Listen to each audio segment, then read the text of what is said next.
যুগ যুগ ধরে নবী রাসূলদের কাহিনী আমাদের অন্তরে ঈমানের আলো জ্বালিয়ে রেখেছে। তারা ছিলেন সত্য ও তাওহীদের দাওয়াতদাতা। আজকে আমি বলবো এমন এক নবীর ঘটনা যা শুনে আপনাদের শরীরে শিহরণ জাগবে।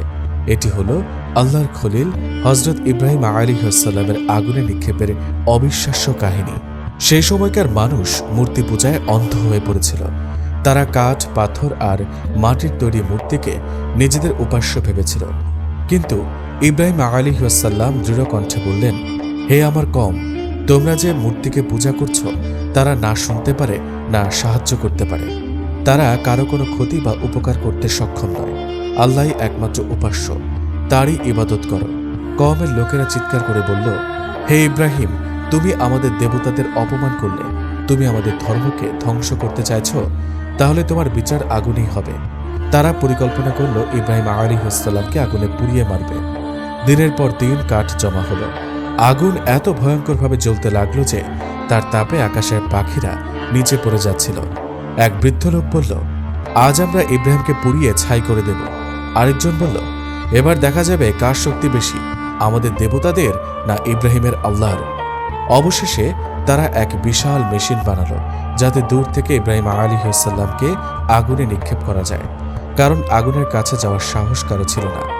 ইব্রাহিম আলাইহিস সালামের ঠোঁটে তখনও তাওহীদের বাণী, হে আল্লাহ, আমার জন্য তুমি যথেষ্ট, তুমি সর্বশ্রেষ্ঠ অভিভাবক। আগুনে নিক্ষেপ করা হলো। সবাই শ্বাসরুদ্ধ হয়ে তাকিয়ে আছে। কিন্তু তখনই আসমান থেকে আল্লাহর আদেশ নেমে এলো, হে আগুন, তুমি ইব্রাহিমের জন্য শীতল ও নিরাপদ হয়ে যাও। আগুন ফুলের বাগানের মতো রূপ নিল। ইব্রাহিম আলাইহিস সালাম শান্তভাবে বসে আছেন, যেন বাগানে বিশ্রাম নিচ্ছেন। মানুষ হতবাক হয়ে গেল। তারা ভাবল, এ কিভাবে সম্ভব? যাকে এত ভয়ঙ্কর আগুনে ফেলা হলো তিনি অক্ষত অবস্থায় ফিরে এলেন। তারা বুঝল এ সাধারণ কোনো মানুষ নয়, তিনি আল্লাহর প্রেরিত একজন নবী। এক লোক ভয়ে কাঁপতে কাঁপতে বলল, এ কেবল মহান আল্লাহ তাআলার ক্ষমতাই হতে পারে। এই ঘটনা আমাদের শেখায়, সত্য পথে যারা থাকে আল্লাহ তাদের কখনো একা ফেলে দেন না। যত বিপদে আসুক, আল্লাহর ইচ্ছা ছাড়া কিছুই ঘটে না। ঈমানের শক্তি আগুনকে ঠান্ডা করতে পারে। তাই আসুন আমরা ইব্রাহিম আলাইহিস সালামের মতো দৃঢ় ঈমানী জীবনযাপন করি, আল্লাহর একত্ববাদে বিশ্বাস রাখি এবং তারই সন্তুষ্টির পথে চলি। যদি আপনি ইসলামিক ইতিহাস শুনতে ও জানতে ভালোবাসেন, তবে অবশ্যই আমাদের চ্যানেলটি লাইক ও সাবস্ক্রাইব করতে ভুলবেন না।